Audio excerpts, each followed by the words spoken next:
Bonjour, dans cette vidéo, nous allons voir un principe important en finale, c'est le principe des deux faiblesses. Alors c'est un principe important aux échecs en général, c'est-à-dire qu'on gagne rarement sur un seul élément, mais on gagne en alternant l'attaque sur deux éléments. Alors premier cas intéressant, là c'est une partie où les blancs sont joués, et c'est Alekhine qui joue avec les blancs, hein, qui a été un champion du monde avant entre les deux guerres. Et là, il a les blancs et donc il a un pion passé, hein, son pion B. On voit qu'il est mieux centralisé et qu'il a un pion passé.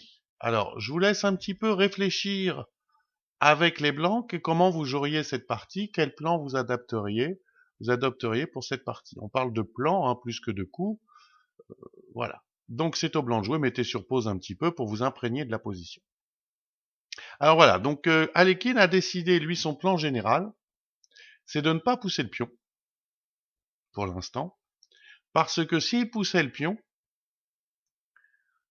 il affaiblirait la protection du roi. Hein, il faut savoir qu'en finale de dame, étant donné que la dame est très forte, il faut faire attention avec le roi. Il y a plein d'échecs à calculer. Il y a des menaces de partie nulle, d'attaque double, etc. Donc c'est très compliqué à chaque fois de calculer tout. Donc plus vous avez de lignes fermées autour du roi, c'est-à-dire des pions, des pièces, enfin des choses qui ferment les lignes, les diagonales, les rangées ou les colonnes, eh ben, c'est plus facile à gérer et plus facile à calculer. Alors, le plan général que va suivre Alekhine, c'est d'attaquer à l'aile droite, hein, de profiter. Bon, là, il profite aussi que ces pièces sont mieux centralisées. Hein, le cavalier est très très faible. Avec un cavalier mieux centralisé, ça aurait été beaucoup plus dur. Mais donc là, le premier plan, ça aurait été sûrement de dominer le cavalier. Par exemple, si était en E5, peut-être jouer des coups comme fou E2, F4 et repousser d'abord le cavalier.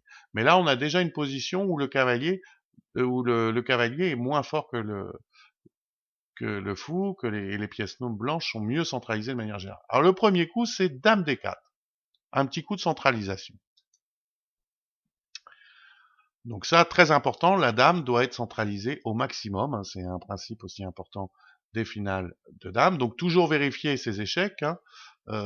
Dame ici, vous voyez, à chaque fois, il faut calculer les échecs. Là, ça ne donne rien, hein.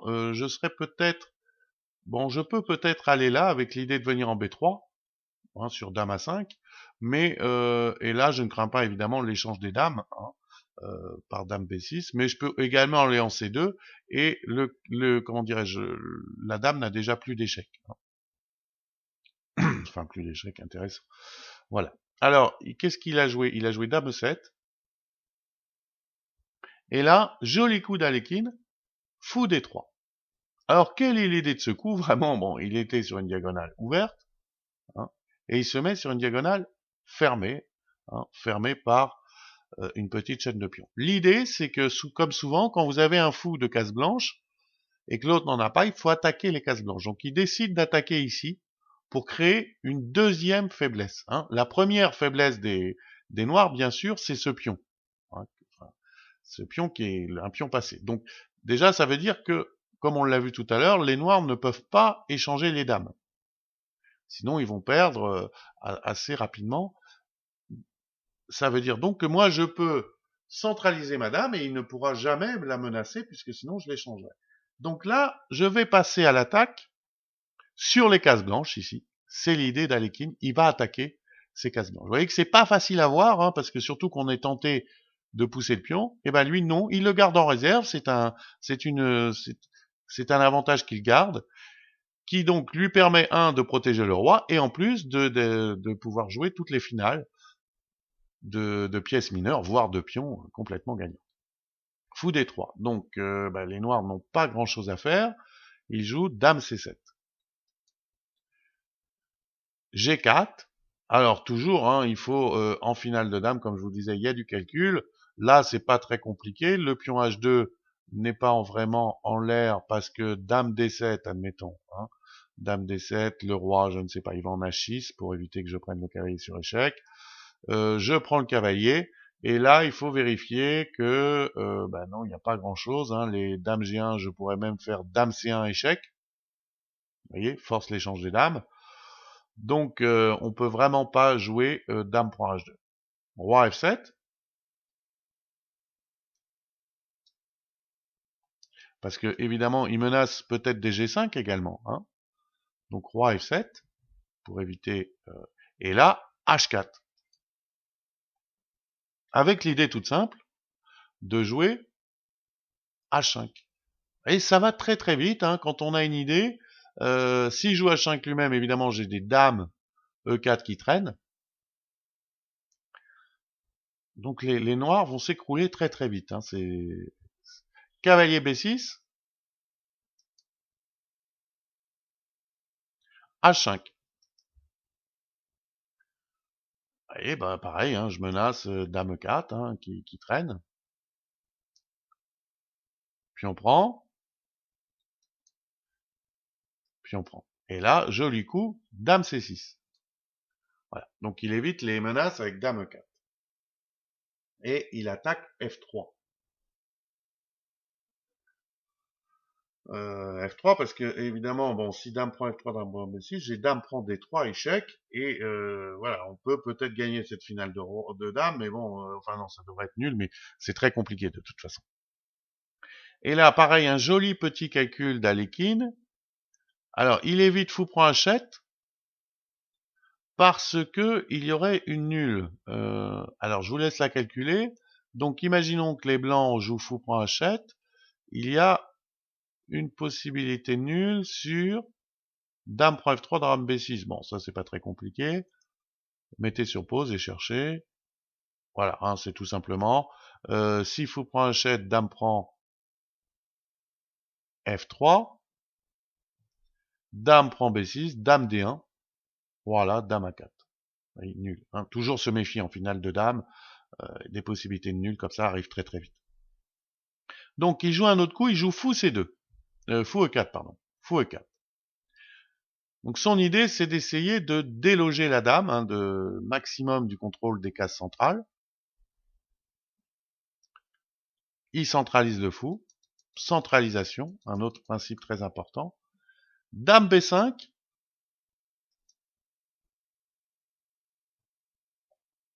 Donc, menace quand même peut-être des échecs qu'il faut vérifier ici. Hein, et le pion en H5. H6. Alors, qu'est-ce qui se passait sur l'échec en F1 hein? Je vous laisse calculer un petit peu.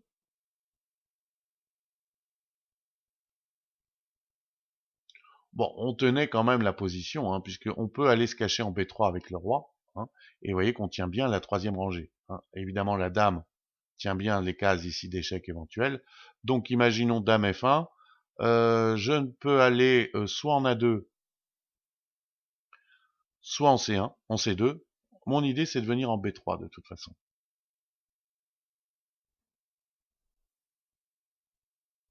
Hein, je sais pas. Alors, dame F1, imaginons roi A2, dame A6. Bon, évidemment, dame C4 est hors de question. Dame prend, cavalier prend, fou D5, perd le fou. Donc, dame là, roi B3. Et là, on voit que, bon, la dame, voilà, je contrôle bien les cases et je vais pas avoir trop de problèmes. Vous voyez, centralisation très importante. H6, dame B3. Alors lui, il essaye, comment dirais-je, de coller au maximum. Hein, il veut des chances de nul, hein, donc il colle le roi au maximum, sa dame le maximum au roi. Fou C2. Alors un petit coup, aussi un beau coup de calcul. Ça demande du calcul également. Fou C2. Alors vous voyez que l'idée va être géniale. Le fou est bien centralisé. Et là, ce qu'il veut faire, bon, hormis le thème tactique, hein, voir ce qui se passe sur dame prend F3, l'idée générale, c'est de mettre la dame devant et de prendre ce pion avec la dame. Parce qu'on voit, il a vu qu'il n'y arrive pas trop. À chaque fois, de prendre à cause de dame F3. Et donc là, son idée, c'est des menaces de nul ici par dame D1, dame A4, hein, qui traîne toujours ce réseau de nul. Donc fou C2, c'est pour enlever ce réseau, et en même temps, passer la dame ici. Alors, qu'est-ce qu'il fallait calculer? Il fallait calculer ce qui se passait après dame prend F3. Alors c'est un petit peu long, hein, dame prend F3, on peut prendre le cavalier, donc mettez sur pause, essayez de calculer avec les blancs, enfin de calculer ce qui se passe sur dame prend F3, dame prend B6, vérifiez bien qu'il n'y ait pas d'échec perpétuel. Alors, qu'est-ce qui se passe sur dame prend F3, dame prend F3, je prends, dame prend F3, je prends après B6. Bon, là, l'échec le plus intéressant qu'il fallait voir, c'était en H1. En F1, c'est pas très intéressant, j'ai pas cette case. Donc en H1, avec l'idée de conserver la case A8 pour mettre toujours ses échecs sur la colonne A. Donc dame H1, roi A2 bien sûr, dame A8, roi B3 bien sûr, parce que bon sinon, dame F3, roi B4, admettons dame F4 et roi C3. Voilà, ça c'est la petite pointe qu'il fallait voir. L'idée est toute simple, c'est de mettre le fou ici, d'arriver à arrêter ses échecs en mettant le fou en D3. Et en cas de prise en H6, je peux même faire fou prend H7 parce que je vais gagner facilement la finale de roi. La finale de pion, pardon, qu'est-ce que je raconte Imaginons, si dame prend H6, ben, je peux faire fou prend H7, roi prend H7, dame C7, roi G8, dame prend, roi prend. Et vous voyez que sur B4, le roi n'est pas dans le carré. Hein.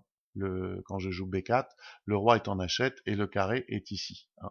Donc le roi, il rentre en G7, mais il rentre pas dans le carré. Donc je vais à la dame directement. Vous voyez comment les calculs qu'il faut faire. Hein. Et là, il fallait vérifier également que, évidemment, il n'y a pas de nul après des, des échecs sur la troisième. Allez, par exemple, un petit exemple, dame G1, dame G3, admettons fou D3. Voilà, j'ai plus beaucoup d'échecs. Hein. J'ai celui-ci, mais il permet dame D4 à recentraliser la dame. C'est jamais très bon signe. Et puis si dame E1, je peux aussi jouer roi C2 et d'un seul coup il a plus d'échecs. Donc voilà. Donc vous voyez, c'est jamais très très simple à calculer. Hein, ça demande beaucoup. Donc hop, il joue donc tac tac fou C2, bien joué, dame B5 et dame D3. Voilà. Et la position s'écroule. Il force l'échange des dames parce que évidemment l'attaque en H7 est terrible et voilà. La position n'a pas grand intérêt. Mais ce qui est donc très très intéressant, hein, c'est ce plan au début. Donc on a vu plusieurs principes. Le premier principe, le principe des deux faiblesses, c'est-à-dire là, on garde en réserve notre pion, on le garde dans la protection de notre roi, on s'en sert encore. On s'en sert pour éviter les échanges de dames, par exemple, et on attaque à l'aile roi sur les cases blanches. Hein, vous voyez, c'est très curieux de cette manœuvre fou D3. À la fois, vous avez vu, ça a été quand même une protection. Le fou a été important pour protéger le roi, notamment du circuit dame D1, dame A4 qui faisait nul. Et en même temps, on a monté une attaque sur les cases blanches ici, grâce à H4, H5, enfin G4, H4, H5, et on a fait exploser la défense du roc. Voilà. Donc un premier exemple donc d'Alekhine avec les blancs sur le principe des deux faiblesses. Alors on va en voir un second. Voilà. Alors là, c'est une vieille partie également qui a été jouée dans les années 30, qui est entre Tarrasch et je ne sais plus qui. Non, Rubinstein, Spielmann et Tarrasch. Alors là, Spielmann a les blancs. Alors là, c'est un autre principe, une autre application. On a vu tout à l'heure, dans le premier exemple, le cas d'un pion passé. Hein, souvent, dans un pion passé, on essaye de gagner ailleurs. Hein, on garde le pion passé et on essaye de gagner ailleurs. Là, c'est autre chose, c'est-à-dire qu'on a une faiblesse, on attaque une faiblesse, le pion en E5. Souvent, moi, quand je commençais à jouer, je me demandais, bon, à quoi ça sert que je mette mon... Par exemple, des fois, on fait des manœuvres. Hein. À quoi ça sert que je vienne mettre un cavalier en F3 pour attaquer E5 alors que je sais pertinemment que le joueur en face peut le défendre très facilement en jouant cavalier D7 par exemple comme ici. Ah, comment je vais l'exploiter? En fait, une pièce qui attaque est toujours plus forte qu'une pièce qui défend. Pourquoi? Parce que c'est moi qui décide quand est-ce que je vais m'en aller? C'est moi qui dis, là, tu partiras uniquement quand j'arrêterai d'attaquer E5. Alors quand vous avez un cas pareil, hein, vous pouvez avoir, il y a des cas où il y a plusieurs pièces qui attaquent ce pion, chaque pièce qui attaque est plus forte que les pièces qui défendent. Alors, par contre, il faut, pour pouvoir exploiter cet avantage de mobilité, il faut avoir quelque chose d'autre à faire. C'est ça le problème. D'où le principe des deux faiblesses. Alors là, on voit que dans cette position, ben, c'est au blanc de jouer, hein, et c'est pas très facile. Alors, mettez sur pause, essayez de réfléchir d'abord ce que vous auriez joué avec les blancs dans cette position. Alors, dans la partie, Spielmann, hein, donc il y a les blancs, qui est un très très grand joueur d'attaque d'ailleurs, qui a écrit un livre intéressant sur l'art du sacrifice aux échecs, était quand même moins fort en finale, et là il a joué un coup un peu tactique, il a joué G6, pion prend, tour G1, tour F6, tour G5, pour essayer, vous voyez, de gagner en force cette faiblesse. Et après B6, les noirs ont joué B6, bon, il y a eu une finale de tour qui a fini, les noirs ont réussi à l'égaliser, hein. C'est-à-dire, je crois qu'il a prise, roi F7, et puis la tour, elle a réussi à s'activer quelque part par ici. Donc le pion E5 est tombé en force, bon, et pour arriver, il a donné le pion G, donc ça n'a pas été assez pour gagner. Alors, quel était le bon plan? Alors, je ne sais pas si vous avez trouvé, vous, une idée, hein, dans cette position. Le bon plan, c'était d'ouvrir un second front. Donc, le bon coup, c'était tour B1. Et souvent, quand on veut ouvrir un second front, faire jouer les pièces, il faut échanger les pions. Donc, l'idée de tour B1, c'est tout simplement de jouer B4. Et comme on va le voir après, les blancs vont avoir d'autres objectifs, et là, on va s'apercevoir que ces pièces-là manquent cruellement de mobilité. Alors, je veux jouer B4. Alors, comment peuvent réagir les noirs? Par exemple, ils pourraient jouer A5 pour s'opposer à l'idée des blancs. On va le voir qu'ils peuvent pas vraiment, mais déjà, ça tend un petit piège. Évidemment, il faut préparer B4. Essayez de voir comment vous auriez préparé B4 avec les blancs, parce qu'il y a un petit piège, et il faut que vous essayiez de repérer ce piège, hein. Donc, les blancs jouent, mettez sur pause. Alors, le petit piège, c'était de jouer A3. Pourquoi? Bon, imaginons que les noirs ne jouent rien. Alors, un coup utile, ça serait par exemple tour F8. Parce que vous voyez que la tour ici n'est pas très mobile, hein, et les tours détestent être en défense. Donc tour F8 pour essayer qu'elle retrouve, vous voyez, il va y avoir des ouvertures de colonnes, qu'elle retrouve du jeu, vous voyez, sur l'aile dame, hein. Donc tour F8. Et là, sur B4, les noirs ont une belle possibilité. Alors, je vous laisse réfléchir un petit peu si vous ne l'avez pas trouvé, mettez sur pause, c'est au noir de jouer. Les noirs ont une belle possibilité, c'est de se préparer, se créer un pion passé, éloigné. Donc ça serait embêtant, hein. Alors c'est pour ça que là, sur A5, on est habitué souvent de jouer A3, mais là, vous voyez que par le calcul, toujours, j'insiste sur l'importance du calcul, on s'aperçoit qu'on ne peut pas jouer A3, il vaut mieux jouer C3. Alors C3, on va voir, donc imaginons qu'il joue, bon, il n'a pas grand-chose à faire, toujours un petit peu le même coup. Évidemment, de A4, ça ne m'empêcherait pas de jouer B4, hein. Parce que sur la prise en passant, je pourrais très bien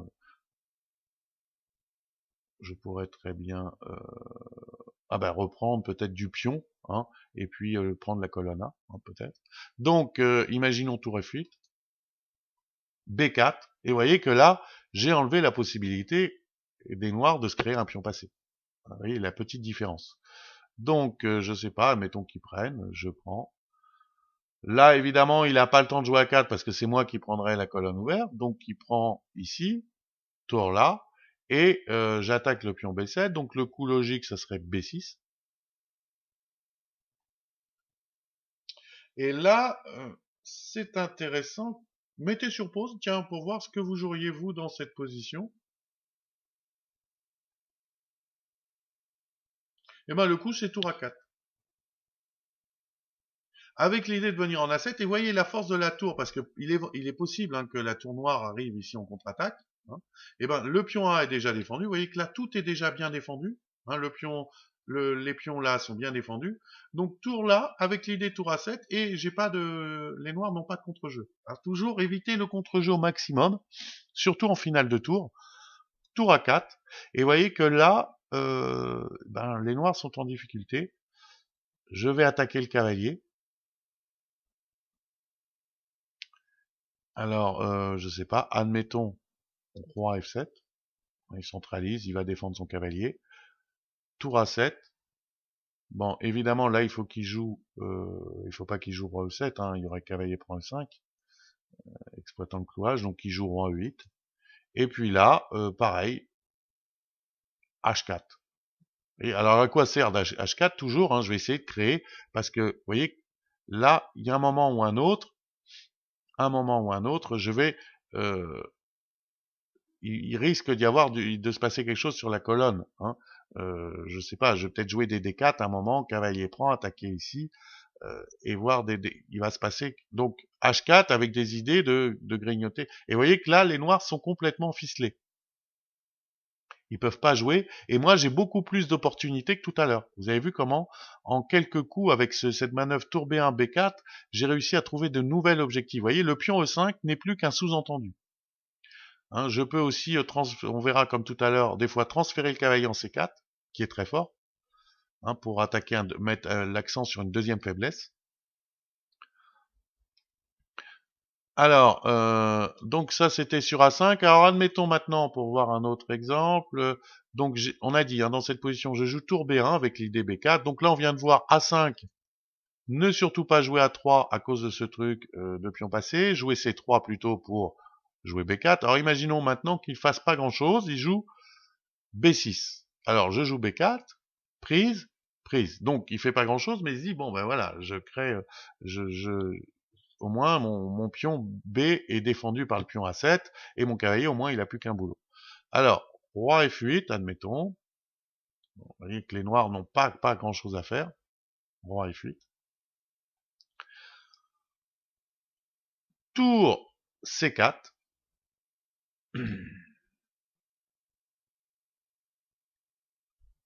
Avec l'idée, ben, alors, c'est sûr que là, sur tour B4 par exemple, bon, tour B5, on pourrait se dire je vais gagner le pion, mais c'est pas très clair. Hein. Tour B5, roi là, si je prends, cavalier prend, tour prend. Bon, je, là, il s'active. Hein. Les finales de tour, il faut s'en méfier. C'est souvent nul. Il faut avoir un gros avantage pour gagner. Donc souvent, dans ce genre de position, les blancs travaillent à mort, avant de jouer en finale de tour, de jouer une finale de tour. Donc là, c'est intéressant. Hein. Il menace tour C7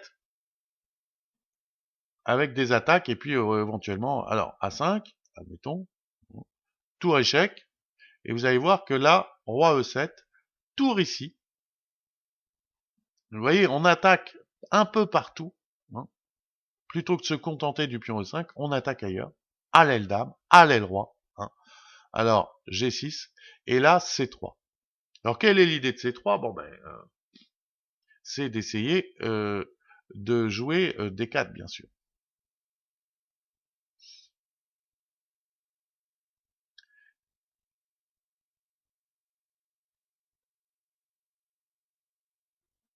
Et aussi là, avant de jouer des coups comme D4, hein, on prend un petit peu on se met la possibilité. On peut aussi retransférer le cavalier ici en C4. Il sera très fort. Hein, ça c'est une des pointes. On n'est pas pressé.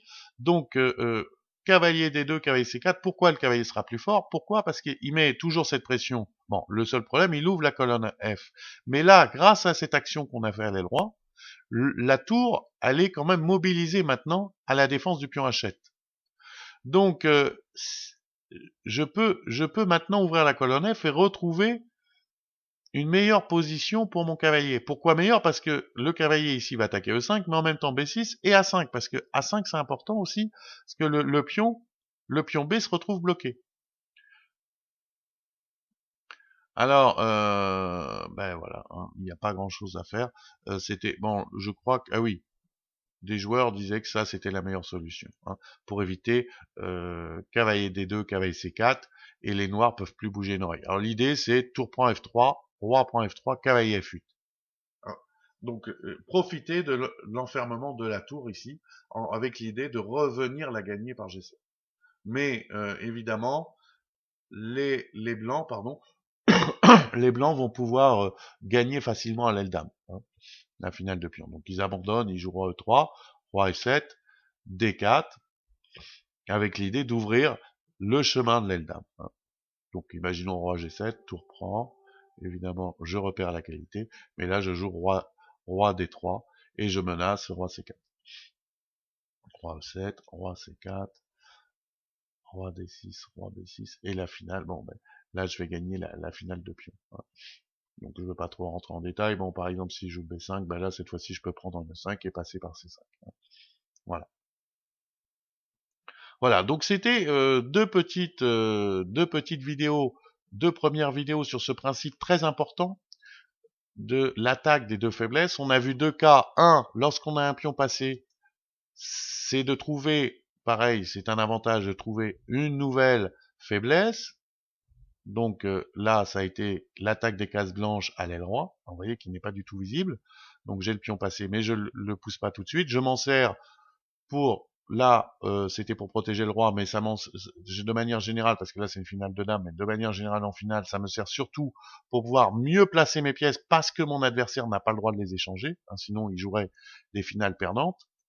Et le deuxième cas qu'on a vu, c'est lorsque je mets une pression sur un pion faible, où les pièces adverses que les pièces adverses sont obligées de défendre. Un pion faible, c'est un pion qui ne peut plus être défendu par un autre pion. Et là, pareil, je dois trouver des nouveaux objectifs. Je dois utiliser la mobilité, la meilleure mobilité de mes pièces pour attaquer sur un autre endroit de l'échiquier. Voilà. À bientôt dans une prochaine vidéo.